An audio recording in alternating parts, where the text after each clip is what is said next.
जसं की तुम्हाला माहीतच असेल मैत्रिणींनो, की इथे नारळी पौर्णिमा पण जवळच येत आहे आणि सोबतच श्रावण सोमवारसुद्धा चालू आहे. तर त्याच निमित्ताने मी इथे मस्त छान अशी नारळाची रसरशीत बर्फी बनवलेली आहे. खूप अशी कुरकुरीत बनवलेली नाही आहे, रसरशीत आहे, नरम बनवलेली आहे. खूप मस्त ही बर्फी झालेली आहे. खरंच तोंडात टाकल्याबरोबर ती अशी दाताच्या खाली आल्यानंतर छान अशी नरम मऊसूत अशी वाटते ते.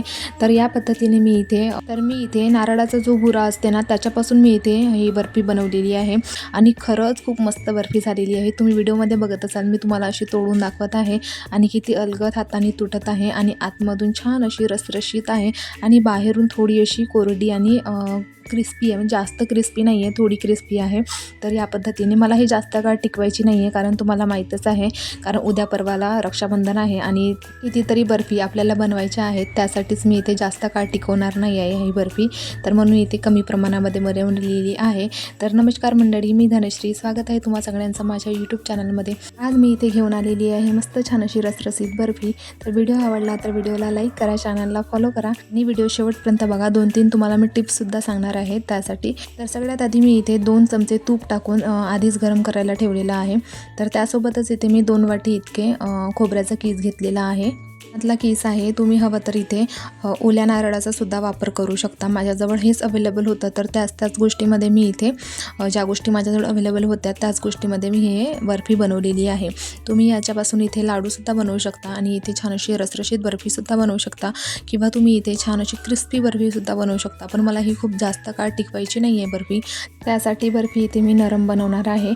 तर इथे ना छान आता मी असं भाजून घेत आहे. तर आपल्याला हे किमान 10 मिनिटे इतके भाजून घेणार आहे मी. असं छान क्रिस्पी. थोडासा कलर मी चेंज करणार आहे याचा, जास्त कलर चेंज नाही करणार आहे, पण थोडासा करणार आहे. तर तुम्ही इथे कमी प्रमाणामध्ये भाजून घ्या. तर मी इथे थोडं जास्त कलर चेंज केलेला आहे, जास्त भाजलेला आहे. तर तुम्ही बघू शकता इथे बऱ्यापैकी असा कलर चेंज झालेला आहे. तर आपल्याला आता 2-3 वेळा हे असंच भाजून घ्यायचं आहे. तर इथे सुद्धा बघू शकताय तुम्ही छान असा कलर चेंज झालेला आहे आणि बऱ्यापैकी छान असं शिजला गेलेला आहे. तर आता इथे बघू शकताय तुम्ही छान असं मी हाताने तुम्हाला चोळून दाखवत आहे. छान असा क्रिस्पी झालेला आहे पूर्णपणे आणि छान असं त्याचा बारीक असा चुरा होत आहे. तर मी अशाच पद्धतीने हे खोबरा कीस जो आहे तो असा छान भाजून घेतलेला आहे आणि गॅस इथे बंद केलेला आहे. तर आता आपण यामध्ये टाकूया छान असं मिल्क पावडर. सगळ्यात आधी मिल्क पावडर टाकून छान असं हलवून घेणार आहे. तर 2 चमचे भरून मी इथे छान असे मिल्क पावडर टाकलेले आहेत. मिल्क पावडर टाकल्याने टेस्ट छान येते आणि खरंच खूप मस्त लागतात लाडू म्हणा किंवा बर्फी म्हणा. तर इथे मी साखरेचा जो पाक आहे तो टाकणार आहे. त्यासाठी मी इथे ना दूध पावडरचा वापर केलेला आहे. तुमच्याकडे जर दूध छान घट्ट असेल आणि जर तुम्ही इथे साखरेचा पाकाचा वगैरे वापर करत नसाल तर तुम्ही इथे मिल्क पावडर जे आहे ते स्किप करू शकता. तर मी आता छान असं हे मिल्क पावडर इथे मिक्स केलेलं आहे. तर तुम्ही बघू शकताय त्याच्या आधी पावडर होतं असं बॉल्स तयार नव्हते, पण आता ते बॉल्स तयार झालेले आहेत. पण आता मी याच्यामध्ये गरजेप्रमाणे अर्धी वाटी इतकं दूध टाकलेलं आहे. तर याला सुद्धा छान असं व्यवस्थित मिक्स करून घेतलेलं आहे आणि हे मिक्स करता जे आपले मिल्क पावडरचे जे बॉल्स तयार झाले होते असे गुटले तर ते याच्यामध्ये छान असे फेटून जातील.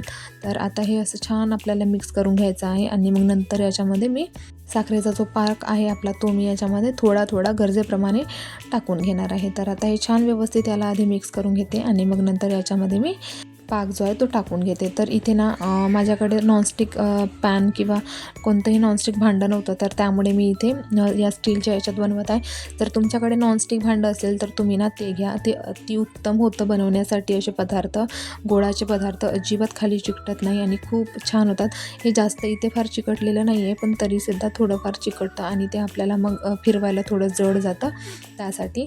तर आता मी इथे पाकसुद्धा टाकलेला आहे आणि आता असं छान असा फिरवून घेत आहे आणि मग नंतर आता चेक करून मी नंतर सांगते तुम्हाला की इथे पाक आपल्याला आवश्यक आहे की नाही आहे. मग ते आपल्या गरजेप्रमाणे टाकायचं आहे. मी आधीच सांगितलेलं होतं, खूप जास्त आपल्याला टाकायचं नाही आहे, कारण मी इथे लाडू नाही करत आहे, याची बर्फी करणार आहे आणि ते सुद्धा नरम करणार आहे. याला छान असं फिरवून घेतलेलं आहे. तर तुम्ही बघू शकता इथे छानपैकी असं घट्टसर झालेलं आहे.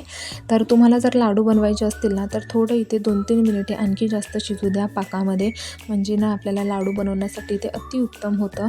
आणि जर तुम्हाला कुरकुरीत अशी बर्फी करायची असेल तर पुन्हा त्याच्यापेक्षा हे तुम्ही 2 मिनिटं शिजू द्या.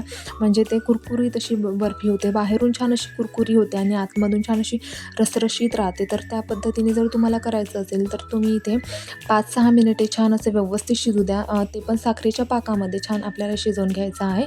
तर मला इथे नरम बर्फी करायची होती म्हणूनच मी इथे जास्त वेळ इथे मी शिजू दिलेलं नाही आहे. तर आता हे आपलं तयार झालेलं आहे. मी आता उतरवून घेतलेलं आहे. माझ्याजवळ कोणतंही असं भांडं नाही आहे की ती बर्फी सेट वगैरे करण्याइतकं, तर मी त्याच्यासाठी ही प्लेट घेतलेली आहे. जर तुमच्याजवळ नसतील ही प्लेट तर तुम्ही इथे प्लेट असं छोटी प्लेट राहते आपली जे चिवडा समोसे वगैरे खायची, तर ते प्लेट घ्या आणि त्या प्लेटमध्ये सेट करून घ्या. तर माझ्याजवळ ही प्लेट होती तर मला हे अतिउत्तम वाटली, त्यासाठी मी ही प्लेट घेतलेली आहे. आता इथे छान असं मशनी छान असं मी त्याला प्रेस करून घेतलं आहे. बघू शकताय तुम्ही. हे आपल्याला अर्धा तास तरी किंवा 15 मिनिट इतकं आपल्याला सेट करायला ठेवायचं आहे. तर इथे 15 मिनिट माझे झालेले होते. मी 15 मिनिट ठेवलेले आहे. तर आता छान अशा मी वड्या त्याच्या कापून घेत आहे.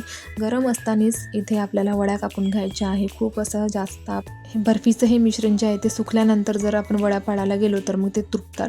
तर त्यासाठी इथे नरम असतानाच आपल्याला ह्या वड्या पाडून घ्यायच्या आहे. तर इथे मी छान असे कापून त्याला वड्या पाडून घेत आहे. आणि माझ्याकडे इथे बेदाणे वगैरे खूप जास्त असे काही नव्हते, फक्त इथे माझ्याजवळ मनुका आहे. तर त्यासाठी मी सजवण्यासाठी इथे मनुका घेतलेले आहे. आता छान अशा वड्या पाडून झालेल्या आहे इथे. आता छान असे मनुका जे आहे ते एक याच्यावरती ठेवून देते आणि मग मी तुम्हाला इथे किती मस्त झालेली होती. तर तुम्ही सुद्धा या पद्धतीने नक्की बनवून बघा आणि कमेंट करून सांगा मला की माझी रेसिपी तुम्हाला आवडली की नाही आवडली ते.